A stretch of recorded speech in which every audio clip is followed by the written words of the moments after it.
How to join a broadcast channel on Instagram. Hey everyone, welcome to the channel. This is Rose and I'm here to guide you to join broadcast channel on Instagram. So do watch the video till the end and without any further ado, let's dive right into the video. Launch your Instagram application on your device and sign into your account.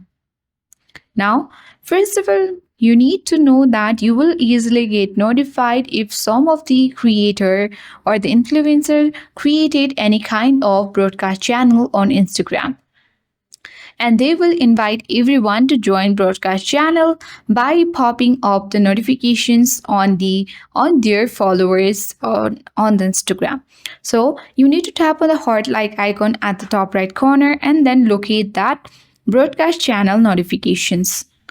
So here we have already got the notification that this people has invited you to join the broadcast channel. So simply tap on it and here you can easily see the suggested channel on your For You page. When you tap on most popular, you can also see the popular one as well.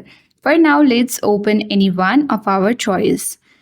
And once you do that, you will see the join button at the bottom right corner of the screen and you can easily join to any broadcast channel on your Instagram. So, but make sure and remember that only selected members can send messages. Now, for now, you can react, read and vote in the polls. So, hope this video helped you to join broadcast channel on Instagram. If you are new to our channel, hit the like button and subscribe for more tech and tips videos.